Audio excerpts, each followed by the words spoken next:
I'm Courtney Logan, one half, or one of the many faces of. Let me start that off. I'm Courtney Logan, one of the many faces of the Anti-Cool brand. I'm Colby Logan. I'm one of the many faces of the Anti-Cool brand. And this is our 15 minutes.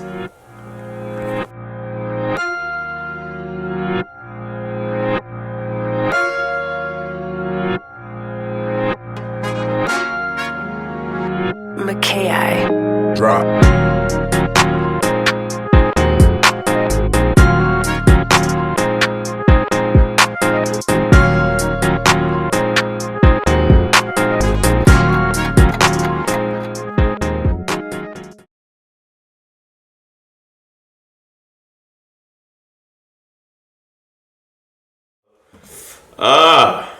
Creativity. As a child, I would say I did, I had a very colorful childhood, and I had a fun childhood, but the creativity really didn't kick in. Like, I've been creative in my own little ways, growing up, but it really didn't kick in until I kind of grew up and started growing into myself and started getting comfortable with myself. As a kid, I was very artistic. I used to love poetry. I used to love drawing, music. I still love music. Music is a major part of my life. I kind of always been that way. I don't know. I mean, for me, growing up, sports, fashion, clothing, sneakers, it was always, a big thing for me. I loved to get fly all the time. Watching him growing up, he had a different style than what I had, but I watched him and I kind of put my little twist on it, and it gave me my own style. Oh, speaking of shoes, I got some. Honestly, I have a thing for sneakers, and I got it honestly because I can remember to this day my mother used to have big Tupperware bins full of shoes, a lot of shoes, and I used to always be like, man, I wish I were the same size as my mom. She had a gang of sneakers, man. Everything that I like, I used to look at some of the sneakers that she would buy and be like, man, I could really kill it with them. Wish I could wear them, but I can't, so I guess I'm gonna have to work these Reeboks or whatever it is. Because I didn't even really get Jordans a lot. In my I think I maybe had 2 pair of Jordans growing up. But once I got a gig, boy, it's a wrap. AmeriCall, first gig. Yeah. Once I started getting to some money, it was on. Okay. Well, most people just judging off our names, they assume that we are actually blood brothers. We're blood family members. We're blood first cousins, brothers. We actually treat one another exactly like we're brothers. And we honestly don't, I don't feel like, oh, this is my cousin. I feel like, oh, this is my brother. We grew up in the same household for probably a lot of years and a very influential time in both of our lives. We had influence on one another. But yeah, we're not even brothers, but we are brothers. Because if you come for them, I'm coming for you.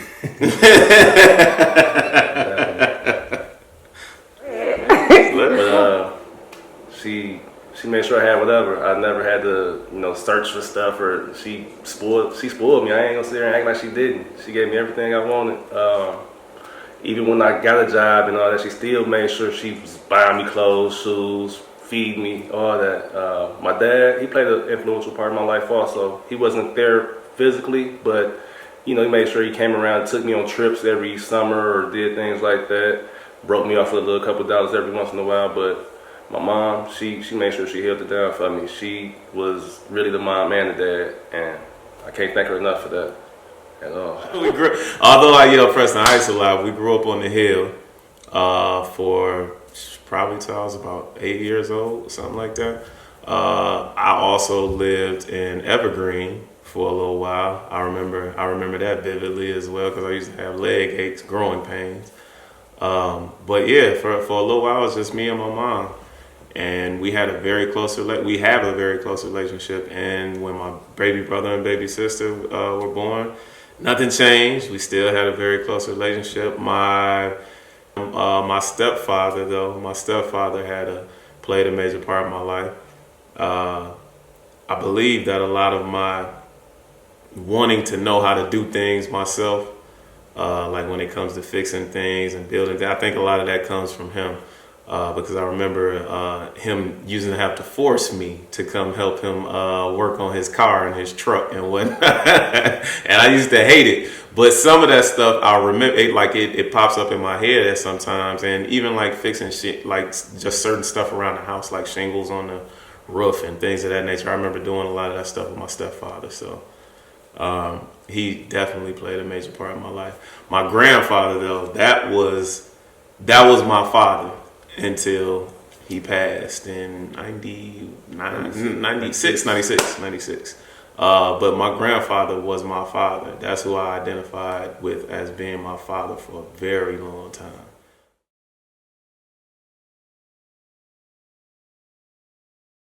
I made a lot of money, but something was missing the entire time. For a long time, I felt like something was missing. I never really even had that turning point factor that made me want to do my own thing as a child. That actually happened about 5 years ago. I'm like, man, there's got to be something else to life other than this robotic. Oh, I wake up, go to work, come home, sleep.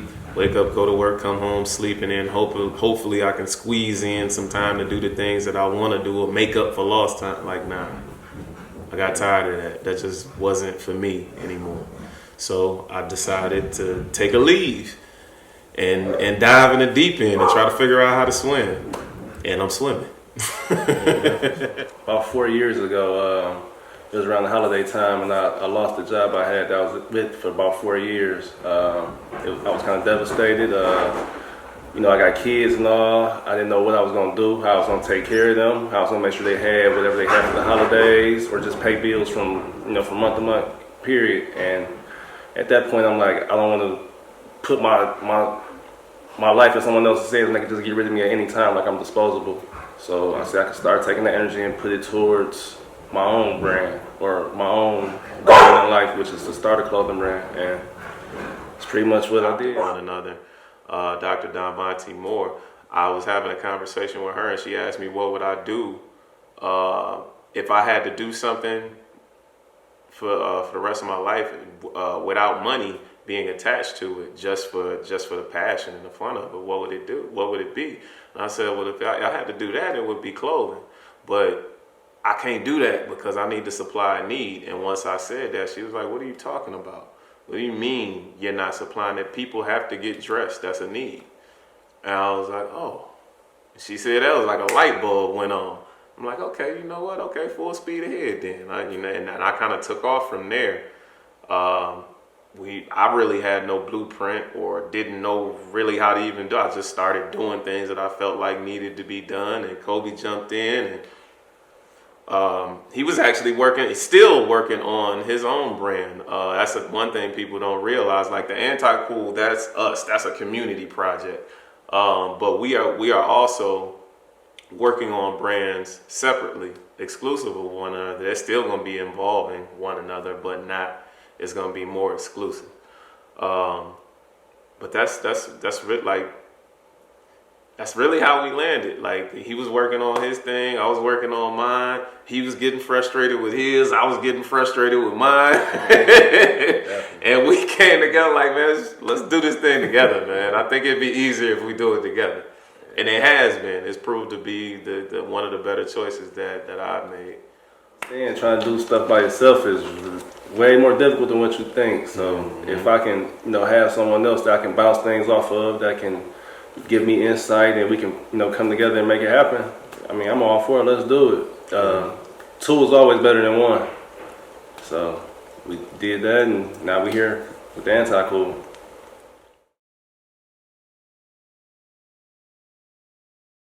So the name, the Anti-Cool, comes from my jacket. My jacket was the first jacket to be made, but it wasn't made for a brand. The Anti-Cool, that jacket is just a jacket that I wanted to actually have made for myself. It was a jacket that I was going to rock. Back then, that's when I was working at the refinery. So I'm rolling in cash, and I'm just trying to figure out ways to spend it. And I'm like, you know what? I think I wanna create my own jacket. I want something that echoes Courtney Logan. And I just started thinking to myself, and I'm like, man, what's a theme that I can get behind, that I stand behind? And I just started thinking to myself, like, what's something that you all would, just thinking about things that I always thinking about. And I was like, you know what, I'm tired of always having to fit into someone's box of what they tell me cool is. And I'm like, nah, it don't work that way. It won't work that way for me. I'm gonna be cool how I want to be cool. That's a famous line that I remember from, what movie was that? Paid in Full. Noriega, you walk away from the car, he tell him, you be cool how you be cool. And that's kind of that's like a motto for this brand, being cool how we be cool. That's what the Anti-Cool is. We not against cool. We just saying we are against the protocol that people like to set up and say, hey, you got to stick within these lines to be cool. Nah, that's not how we rock it. We're going to do what we do how we do it. So we're going to be cool how we be cool. The Anti-Cool. The brand I'm trying to launch outside the Anti-Cool was something I came up with, which was called Il Debonair. I've had this name for a while. This whole idea for probably going on about, I want to say about 7-8 years now. The Il Debonair came apart. The Il means like Illinois. It's like acronym for Illinois, or just Il, which just means that's nice. And certain people use the word Il as nice or that's slick or whatever. So I went with the Il, and the Debonair is, I always get debonair. I'm not always hood dressing, or I'm not preppy dressing. Shit. Talk your shit. I get debonair. I get fly. So I put the two together, Il Debonair, and eventually it's gonna hit the town. We'll hit the world. But right now I'm focused on the Anti-Cool. So we're gonna get to the Il Debonair later on. We're not even necessarily a fashion brand. Yes, we're in the fashion world, and we're kind of doing those things that people in the fashion world do. But we kind of even took a step away from that. Like, we're not a fashion brand. We're a style brand. And we call ourselves a style brand because we believe that that's exactly what it takes to be oneself, is having your own personal style. Like, we're not giving you clothing that you can go into a department store and dress off the mannequin for. No, we're giving you pieces that you add your own style to.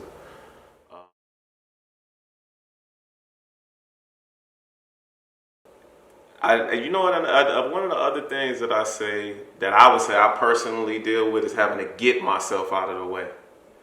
I have to get myself out of my way a lot of times. My own self-doubt sometimes can kind of beat me up, but I'm learning to fight back. I would say try to carve your own lane, try to see if you can do it. If not, then, at least you can say you tried. I lost a job. Employer just got rid of me, for really nothing. And just for somebody to be able to take me and get rid of me like that and just cut my sources off. And that showed me that I have to create some type of something for myself or for my family. And that's what I'm trying to do with this brand right now.